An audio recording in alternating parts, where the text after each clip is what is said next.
अस्मद्गुरु परमगुरु यतिवर पूर्णौ सयामुनं रामं पद्माक्षनाथसरसेनेशरमारमापतिं वन्दे वन्दे वृन्दावनगरं वल्लवीजनवल्लभं जयन्ती सम्भवं धाम जयन्ती विभूषणं श्रीमान् वेङ्कटनाथार्य कवितार्किकेसरी वेदान्ताचार्यवर्यो मे सन्निधत्तां सदा हृदि பரகமயம் மாற்ற வந்தோன் வாழ்வே மன்னுகள் போன் வாழ்வே கஞ்ச திருமங்கை உகக்க வந்தோன் வாழ்வே கலியமுறை கொண்ட கருத்துடையோன் வாழ்வே செஞ்சொல் தமிழ்மறைகள் நெடுந்துரைப்போன் வாழ்வே திருமலைமால் திருமணியாய் சிறக்க வந்தோன் வாழ்வே தஞ்ச பரகதியை தந்தருள்வோன் வாழ்வே செந்தமிழ் தூப்புல் திருவேங்கடவன் வாழ்வே இந்த பரசமயம் மாற்ற வந்தோன் வாழியே. இந்த பிரகரணத்துல பாசுபத பகிஷ்காராதிகாரம், பாசுபத மத பகிஷ்காராதிகாரத்துல முதல் பாட்டுல அந்த சைவ மதம் பாசுப மதத்தை கண்டிச்சார். இரண்டாவது பாசுரத்துல முடிவு பாசுரத்துல அது அல்ப பலனுக்கு அப்படின்னு சாட்சி.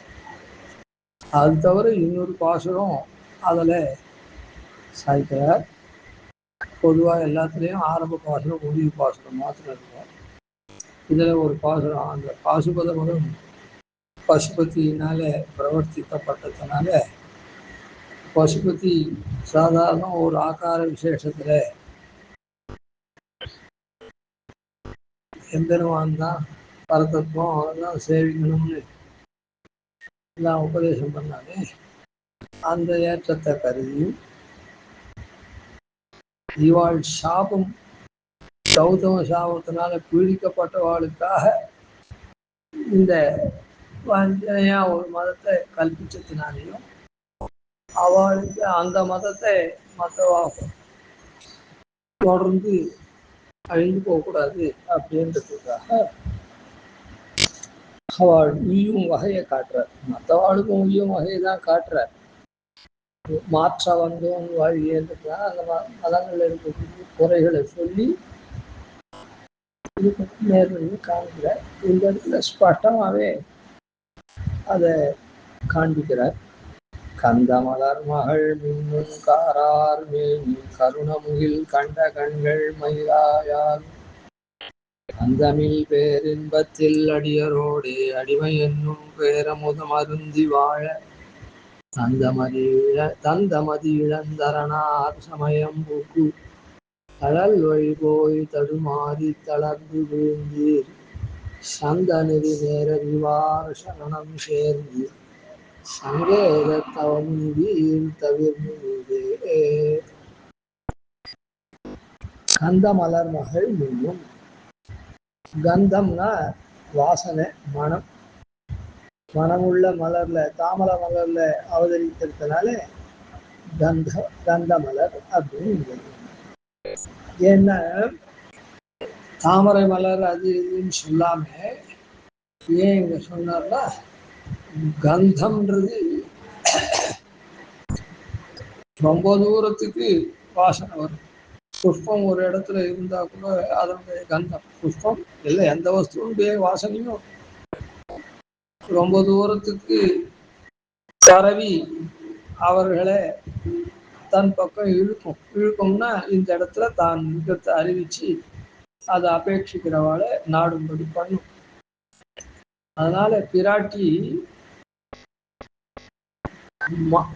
மனமுள்ள மலர்ல அவதரிக்கிறதால் அப்படிங்கிறதுக்கு தாத்பரியம் என்ன அப்படின்னு சொன்னா, அந்த மனம் எப்படி நம்ம வெகு தூரத்துல இருக்கக்கூடிய நம்ம கவர்றதோ, புஷ்பம் ஒரு இடத்துல இருந்தா கூட மனம் வெகு தூரத்துல வருதோ, அதே மாதிரி பிராட்டியினுடைய கருணைன்னு சொல்றதுனால கருணையே பிராட்டி. ஆனா நம்ம விவகாரத்துல பிராட்டியினுடைய கருணைன்னு சொல்லுவோம். அது ரொம்ப தூரம் நம்ம அந்த வழியில இழுத்து செல்லும். பிராட்டி இருக்கிறது எங்க? எம்பெருமானுடைய திருமார்பாகிற மலர்ல இருக்கா. கைவண்ணம் தாமரை வாய் கமலம் அது இல்லை.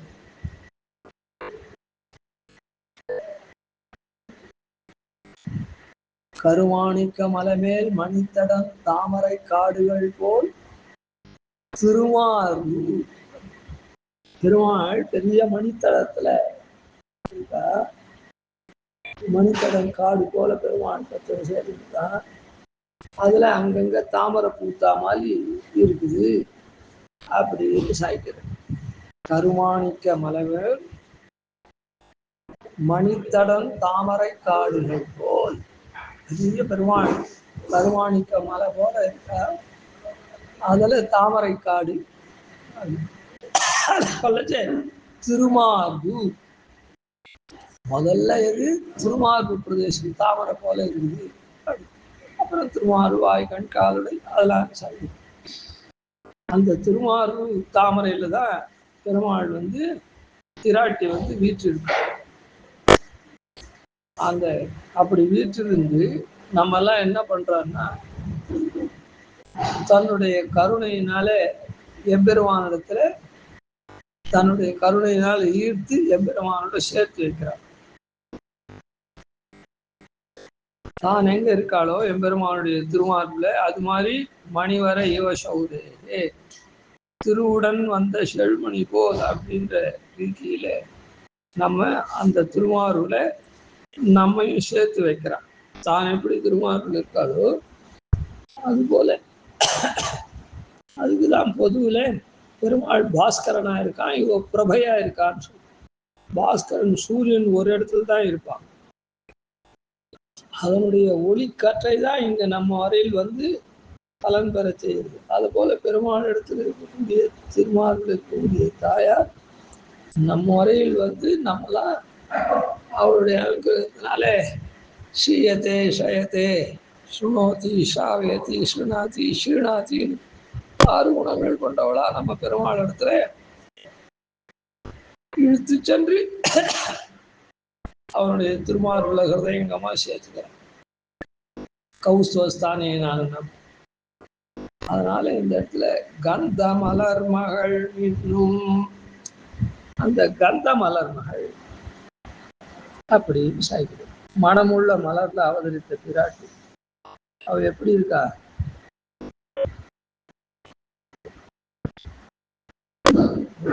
ஸ்வகாந்தியா வக்ஷபீட்டி மதுஜைனா பூஷயந்தி அப்படின்னு சொல்றா போல தன்னுடைய காந்தி மின்னல் போல விளங்குறான்.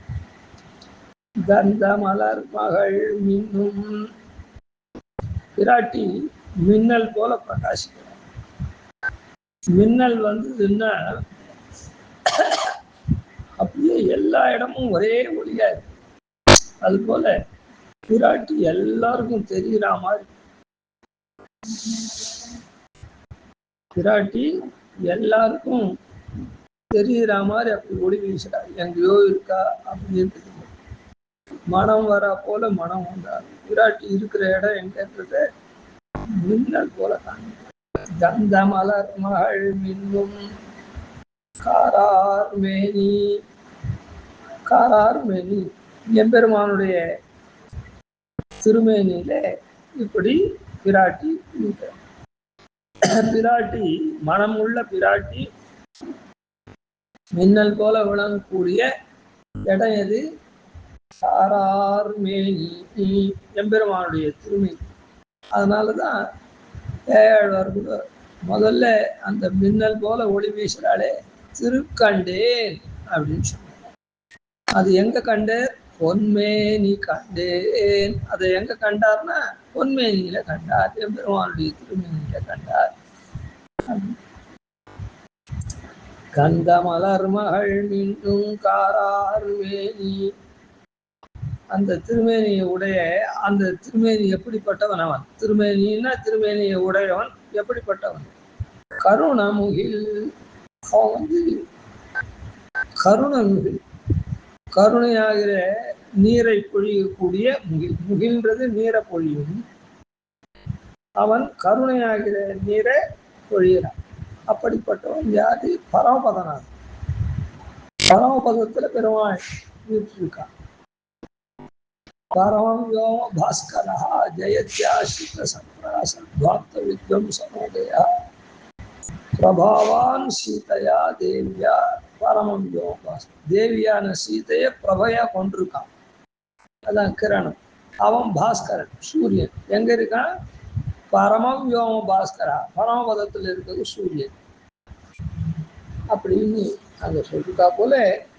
இந்த கருணம் காரார் மேனி கருணமுகில், அப்படிப்பட்ட பரமநாயன கண்ட கண்கள், இந்த மாதிரி சன்னிவேசத்துல சேவித்த கண்கள் இருக்குதே, எப்படி அவன் கரும நிறமும் கொண்ட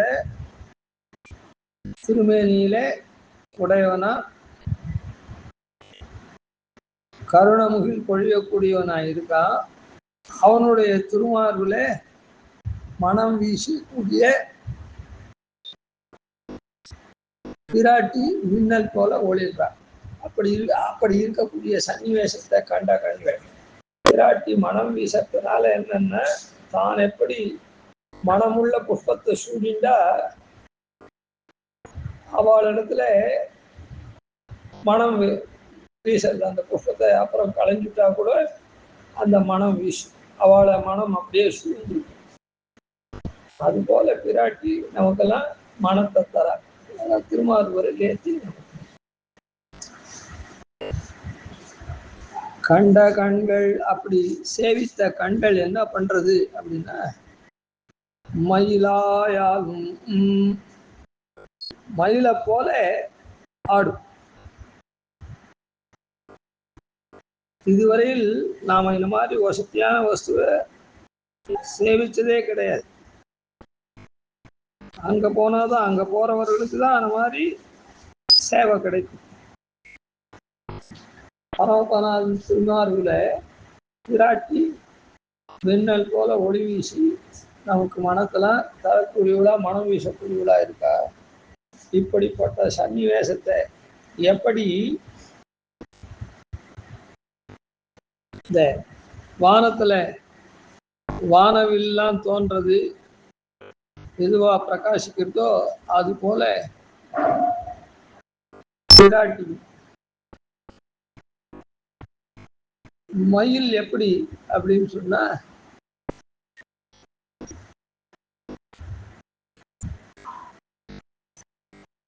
மேகத்தை கண்டா மயில் மகிழ்ந்து ஆடி தன் தோகையை விரிக்கும். அதாவது தோகையை விரிக்கச்சே அப்படியே பறந்து விரிந்து இருக்கும். சாதாரணமா இருக்கிற மயில் அந்த தோகையெல்லாம் ஒன்று சேர்ந்து நீண்டு ஒரு கட்டு போல இருக்கும். ஆனா அது பிரிந்து விரிந்து இருக்குச்சே, அது அதனுடைய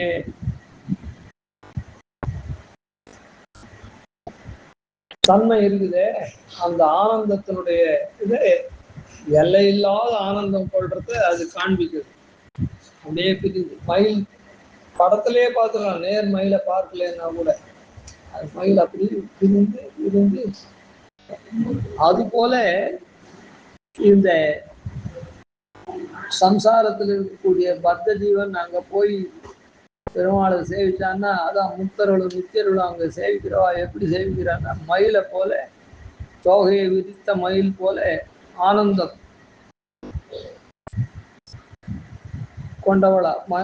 கொண்டவர்களா அங்க பெருமாளை சேவிக்கிறார். அப்படிப்பட்ட அந்தமில் பேரின்பத்தில், அந்தம்னா முடிவு, அந்தம் இல் அப்படின்னா முடிவு இல்லாத, பேரின்பம், இன்பம்னா ஆனந்தம். அந்த ஆனந்தம் பெரிய ஆனந்தம், சின்ன ஆனந்தம் இல்லை, அதுவும் முடிவில்லாத ஆனந்தம். அதனால்தான் மயில் தொகையை பார்த்தா அந்த அதனுடைய பாகத்திலேருந்து பிற்பாகத்திலேருந்து அப்படியே அது விரிஞ்சுட்டு அப்படியே போயிட்டே இருக்கும். அது முடிவில்லாத இதுவா போறதுன்றத காண்பிக்கிறது. அந்தமில் பேரின்பத்தில், அந்த முடிவில்லாத ஆனந்தம் எங்க? அந்த பரமத்தில் தான். அடியரோடே, அடியரோடேன்னா நித்திய சூரிகள் இருக்காளே, நித்திய சூரிகள் ஏற்கனவே இருக்கிறவா, இங்கிருந்து போன முக்தர்கள். அதனால அப்படி இருக்கக்கூடிய அடிமை பக்தை பாகவதை சான்னு சொல்றாள். வைகுண்டேது பரேலோகே ஸ்ரீயா சார்த்தன் ஜெகத்பதி ஆஸ்தே விஷ்ணு அச்சிந்தியாத்மா பக்தை பாகவதை சா. அந்த பக்தர் பாகவதர்களாக இருக்கக்கூடிய நித்திய முக்தர்கள் உங்களே அந்தமில் பேரின்பத்தில் அடியரோடு அந்த பாகவதர்களோட அடிமை என்னும் பேரமுதம் அருந்தி வாழா. அடிமை என்னும் பேரமுதம் நாமும் அந்த அந்தமில் பேரின்பம்னு சொன்னாரு. அது எப்படின்னா அடிமை என்னும் பேரமுதம், சாதாரண அமிர்தம் அப்படின்னு சொல்றது என்னன்னா ஷாவா மருந்து அப்படின்னு சொல்றோம். பேரமுதம்னா ஷாவா மருந்து மாத்திரம் இல்லை, நமக்கு ஆனந்தத்தையா அடிக்கக்கூடிய அந்த ஆனந்தம்ன்றது எப்படி அப்படின்னா அடிமை என்னும் பேரமுதல். என் அடிமை அப்படின்னு சொன்னா கைங்கரியம் பண்றது தான் அடிமை. கைங்கரியம்னு சொன்னா கிங் கரோமி அப்படின்னு கேட்டு அவளுக்கு பண்ணக்கூடிய காரியம். இப்போ ஒருத்தருக்கு காரியம் பண்றதுனாலே கஷ்டம், அதுலயும் என்ன பண்ணணும்னு கேட்டு அவ சொல்லக்கூடிய காரியத்தை பண்றதுதான் இன்னும் பரம கஷ்டம். அப்படின்னுட்டே அடிமை என்னும் பேரமுதம் அப்படின்னு சொல்றது சரியா அப்படின்னா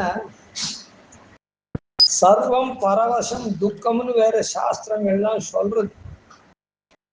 ஒருத்தர் நம்முடைய சுவேட்சையா இருக்கிறது தான் சுகம், பரவசமா இருக்கிறது தான் துக்கம்தான் அப்படின்னு சாஸ்திராதிகள்லாம் சொல்லச்சு. அடிமைன்றது பேரமுதம் அப்படின்னு சொல்றது சரியா அப்படின்னு சொன்னா அது சரியே. நீங்க கர்ம கிருத்தமா ஒரு பலனை எதிர்பார்த்து நாமும் பரவசமா போகச்சு நம்முடைய தேவைகளை பூர்த்தி பண்ணக்கூடிய நமக்கு சுகம் வேண்டி பரவசமா ஒருத்தர் இடத்துல போனோம்னா அது துக்கம். நமக்கு சில ஆதாயங்களை தேடி இப்போ வேலைக்கு போறோம், சம்பளம் வேணும் நம்முடைய குடும்பத்தை நடத்துறதுக்கு அப்படின்னு சொல்லி நாம போனோம்னா அங்க போய் அவனுடைய இதுக்கெல்லாம் சட்ட திட்டத்துக்கெல்லாம் உட்பட்டு காரியமெல்லாம் பண்றதுன்றது துக்கத்தை தரும். ஆனா இது அப்படி இல்லை. ஸ்வரூப பிராப்தமான இப்போ தாயார் குழந்தைக்கு பால் தரா, குழந்தைய ரட்சிக்கிறா அப்படின்னா அது அவளுக்கு துக்கம் இல்லை. குழந்தைய சுமக்கிறா 10 மாசம் அப்படின்னா அது துக்கம் இல்லை. பிரசவிச்சு அந்த குழந்தைக்கு பால் தந்து எடுத்து அதை வளர்த்து அதெல்லாம் பண்றது. ஸ்வரூப பிரயுக்தமா இருக்கிறது எதுவுமே துக்கம் கிடையாது. நாம ஏறிட்டு கொள்ளக்கூடியதுதான், அதுதான் ஆன மாதிரி பரவசமா இருக்கிறது தான் துக்கம். இப்போ குழந்தைய வளர்க்குறான்னா குழந்தைக்கு எப்போ அது அழறதோ அப்போ பால் தரா, நான் குழந்தைக்கு எப்போ என்ன தேவையோ அது பண்றா. அதுக்கு அதனுடைய தேவைக்கு ஏற்பதான் இவ காரியம் பண்றா. தனக்கு தோணுன போதெல்லாம் பால் தருது, தனக்கு தோணுன போதெல்லாம் தூங்கிட்டு குழந்தைய இது பண்றதுன்னு இல்லை. ஆனா அந்த இடத்துல குழந்தையினுடைய தேவையை அவ பூர்த்தி பண்ணாலும் கூட அந்த இடத்துல அது துக்கம் இல்லை, ஸ்வரூப பிராப்தமா பண்ற. அது எந்த இடத்துல நாம ஏறிட்டு ஒண்ணு பண்ணோம்னாதான் அது அந்த பரவசமா இருக்கிறது தான் துக்கம். அதனால ஜீவனா இருக்கக்கூடிய நமக்கு சேஷத்துவம்ன்றது ஸ்வரூப பிராப்தமானதுனால அந்த ஸ்வரூப பிராப்தமான கைங்கரியம் எப்பவுமே துக்கம் இல்லாத சந்தோஷகரமா இருக்கு. நம்ம மாத்துக்கே ஒருத்தர் வரா, நமக்கு முடியாதவாளா இருந்தா கூட அந்த விருந்தாளி நமக்கு விருந்தாளியோ இல்லை வெளிநாட்டுல இருந்து பேரம் வரானாலோ அந்த பாட்டி என்ன பண்றா, ஒரு வயசானோ அவளை உபச்சாரம் பண்றது, ஐயோ குழந்தை எப்போ வருது நாம் பண்ணி போடாது என்னன்னு சொல்லிட்டு தனக்கு கஞ்சி வச்சுக்க முடியலன்னா கூட அந்த குழந்தைக்கு அந்த மாதிரி குழந்தைன்னு அந்த பேரனை, வெளிநாட்டிலேருந்து வர பேரனை அவனுக்கு பிமால பெட் காஃபிலேருந்து போட்டு தரான். தனக்கு கஞ்சி வச்சுக்கிறதுக்கு ஒரு 10 மணிக்கு கூட வச்சுக்க முடியாத ஒரு கழுவி, அது என்னன்னா அது நம்முடைய சொரூபம் அப்படின்னு அதை நினைச்சு பண்றவாழ்க்க அது. அதனால சேஷத்தொண்டு எம்பெருமானுக்கு நாம் அடிமைன்றது சுத்தசித்தமா இருக்கிறதுனால அந்த இடத்துல நமக்கு எந்த விதமான ஞான சங்கோச்சமும் இல்லாததுனால அது பூர்ணமா நம்ம இடத்துல பிரகாசிக்கிறது, அது விகசிக்கிறது. அந்த ஞானம் பூர்ணமா பிரகாசிக்கிறதுனா அந்த ஞானத்தை நாம நன்னா அங்க தெரிஞ்சுட்டு இருக்கிறதுனால எந்த விதமான சங்கோச்சமும் இல்லாம இங்க கூட நாம பெருமாளுக்கு அடிய வந்து தெரிஞ்சா கூட, ஆனா ஞானம் பூர்ணமா விகசிக்காததுனால ரொம்ப நாள் ஆச்சு, எப்போ முடிய போறதோ நம்மால முடியல, முடிஞ்சா ஆத்துக்கு போகலாம் அப்படின்னு அதுல ஒரு அஷ்ரத்தை, கொஞ்சம் ஸ்ரத்தா வைக்கல்யம் வரும். அங்க அப்படி வராது. அடிமை ஏன்னா அது சொரூப பிராப்தம் வந்து ஞானமும் பூர்ணமா விகசிக்கிறது. அதனால அது ஆனந்தம் பூர்ணமா இருக்கு. அடிமையென்னும் பேரமுதம் அருந்தி வாழ, அந்த அதை அனுபவித்து நாம உஜ்ஜீவிக்கும்படியாக, அது இதுதான் ஜீவனுடைய சொரூபம், உண்மையான சொரூபம். இந்த சன்னிவேசத்தை நாம போய் அடைஞ்சி ஜீவனுடைய தன்மையான சேஷத்துவத்துல நின்று அங்க எம்பெருமானும் பிராட்டியும் இப்படி கார்வானத்துல மின்னல் தோன்றி இருக்கா மாதிரி எம்பெருமானும் நிலை மின்னலா பிராட்டி இருக்கா, கார்வானமா பெருமாள் இருக்கா. இப்படி இருக்கக்கூடிய சன்னிவேசத்துல அடியவர்களோட கூட பாகவதர்களோட கூட சேர்ந்து அனுபவிக்கக்கூடிய இந்த சன்னிவேசத்துக்கு, இந்த சன்னிவேசத்துல வாழத்தான் நமக்கு வாழ்ச்சி. இப்படி வாழும்படியாக இதை விடுத்து மாறி போயிட்டாவா யாரு? சிவனால இந்த மாதிரியான ஒரு விசேஷத்தை தான் ஆலநிழற்கீழ் எம்பெருமான ஆள்மேல் வளர்ந்தானை தான் வணங்குமாறுன்னு போதித்த சிவனார் சொன்ன மதத்துல இப்படிதான் இருக்கு. இப்படிப்பட்ட வாழ்ச்சியை விட்டுட்டு அவன் ஏதோ கௌதம சாபத்துக்காக ஒரு பொய்யான மதத்தை கற்பிச்சானே, அதுவும் பின்னால போய் அந்த மாதிரி அழிந்துடாதுங்க. தந்தமதி இழந்து அரணாறு சமயம் இப்படிப்பட்டதான ஞானத்தை கொடுத்தானே சிவன், மழுவ கையில ஏந்தி இந்த மாதிரியான அனுபவத்தை, அப்படிப்பட்ட தந்த ஞானத்தை இழந்து இந்த அரணாறு சமயம் பூக்கு சிவன் ஒரு காரண விசேஷத்துக்காக பாசுபத மதம்னு உண்டாக்கினானே, அரணார் சமயம் பாசுபத மதம், அதிலே போய் விழுந்து பிரவேசித்து தழல் வழி போய், அது எப்படி நெருப்புல போனா எப்படி பொசிமுடுமோ அதே மாதிரி அந்த மதத்துல போனா அவன் உண்மையா உபதேசித்த மதத்தை விட்டுட்டு இந்த மதத்துல போனா அந்த ஜீவாத்மா வந்து சம்சாராக்னி விதீபன விபகத்தை பிராணாத்ம அப்படின்னு சொல்றாரு. அது போல அந்த தழல் வழி போய்,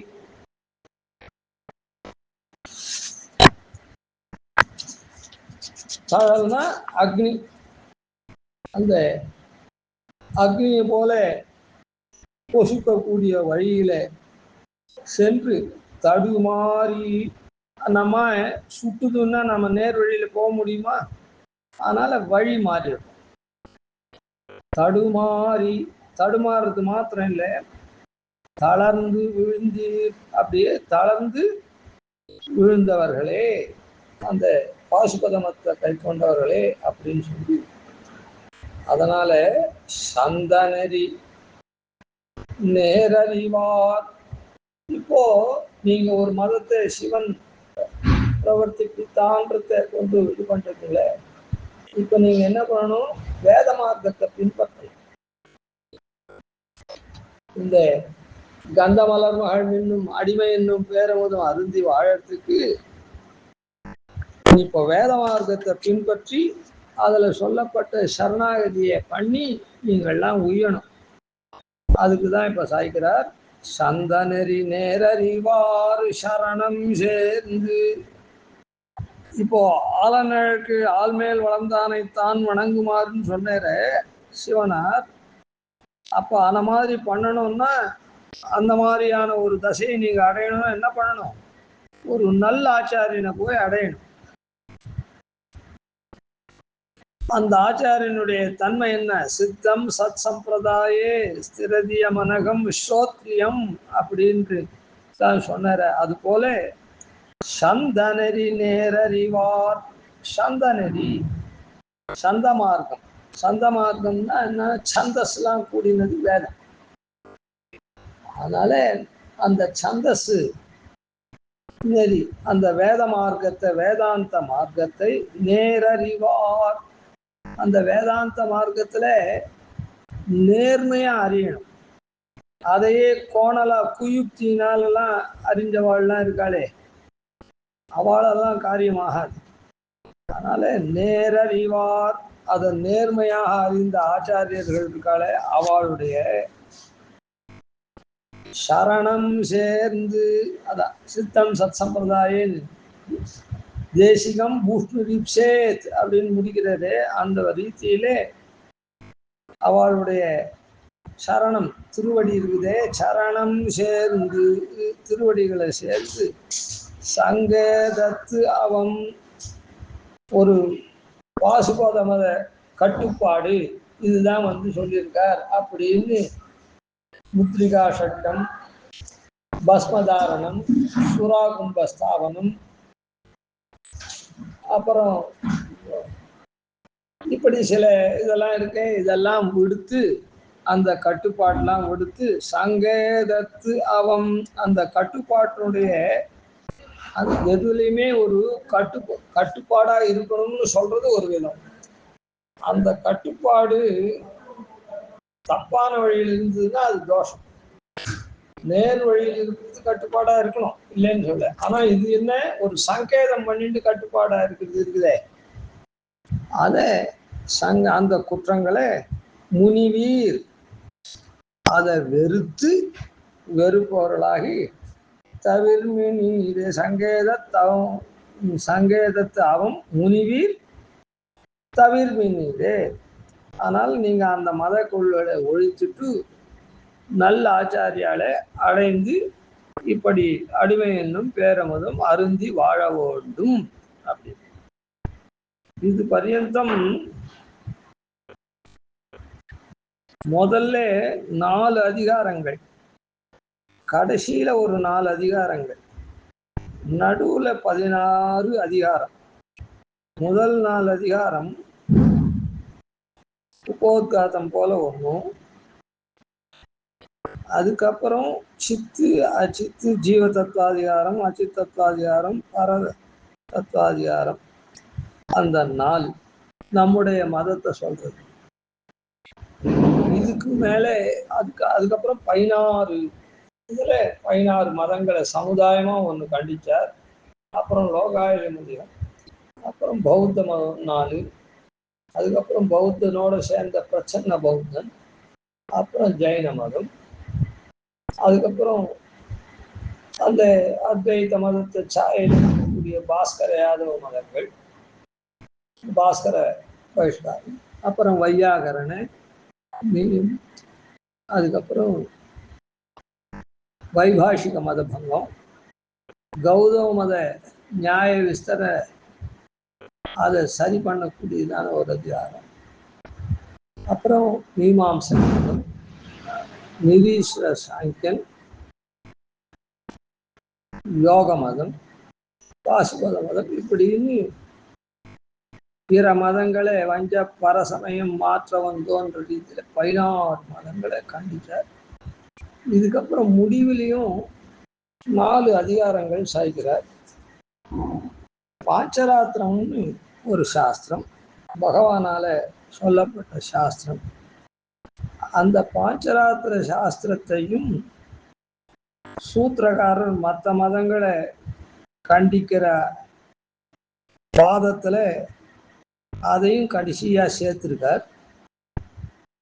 அதனால சங்கராதிகள் கொஞ்சம் பிரமம் கொண்டு அது எல்லாத்தையும் அசமஞ்சசம்னு கண்டிக்கக்கூடிய பாதத்துல அதையும் சேர்த்திருக்கிறதுனால அதுவும் அசமஞ்சசமானது தான் அப்படின்னு அதையும் ஒதுக்கி விட்டார்கள். ஆனால் சூத்திரக்காரருடைய அபிப்பிராயம் அந்த பாதத்துல அசமஞ்சசமான மதங்கள்லாம் கண்டிச்சு சமஞ்சசமா இருக்கக்கூடிய பாஞ்சராத்திரத்தை முடிவில் வச்சு அந்த பாதத்தை அருள் இருக்கார் அப்படின்னு பாஷ்யக்காரர் பூர்வாளுடைய மதத்தை அனுசரித்து சாதித்திருக்கார். அந்த ரீதியில இப்போ இந்த பிற மதங்கள்லாம் 16 அதிகாரத்துல கண்டிச்சா விட்டு பகவத் சாஸ்திர விரோத பங்காதிகாரம், பகவத் சாஸ்திரத்துக்கு விரோதம் சொல்றாளே அதை பங்கம் பண்றார், விரோதம் இல்லைன்னு. அதுக்கப்புறம் மற்றவர்கள் சொல்லக்கூடிய உபாயம் இருக்குதே, பரோக்த உபாயம், அது சரியில்லை, நமக்கு தான் உபாயம் சரி.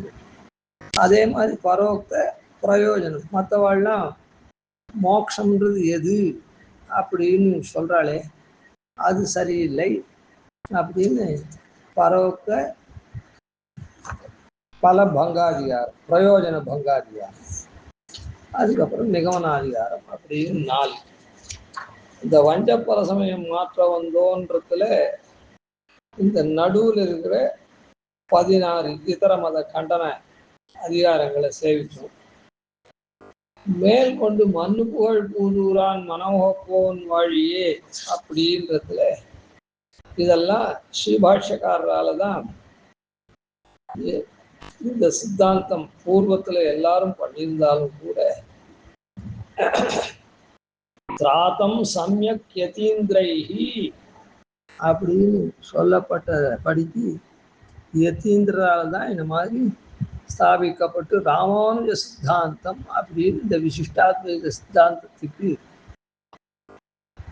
எம்பெருமானாருடைய திருநாமம் அமைஞ்சிருக்கிறதுனால மண்ணு புகழ் பூதூரான் மனமுகப்போன் வாழியே அப்படின்றதுல இந்த முதல் 4 பின் 4 அதிகாரங்களை 8 அதிகாரங்களை அதுல என்ன மண்ணு புகழ் பூதூரான்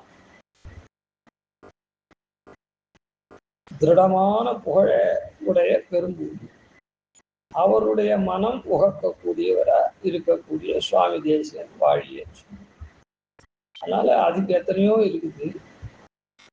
அதுல இந்த சித்து அச்சித்துலாம் எம்பெருமானுடைய சரீரம், எம்பெருமானுக்கு அங்க போய் கைங்கரியம் பண்றது, அதாவது கத்தியத்துல சாய்க்கிற, அதெல்லாம் விஷயமா பார்ப்போம். அதனால இந்த 8 அதிகாரங்களை பரமத பங்கம்ன்ற கிரந்தத்துல இருந்தாலும் மண்ணு புகழ் பூதூரான் மனமுகப்போன் வாழியே அப்படின்ற அந்த இதுல மீதியை அனுபவிக்கும். கவிதா சிம்மாய கல்யாணம் ஸ்ரீமதே வெங்கடேஷாய வேதாந்த உறவே நம ஆதிவன் ஸ்லோகோபாதீன திவர்யான் பதேன் சம்ஸ்ரீ ஸ்ரீவத்சந்திரம் வந்தே ஸ்ரீ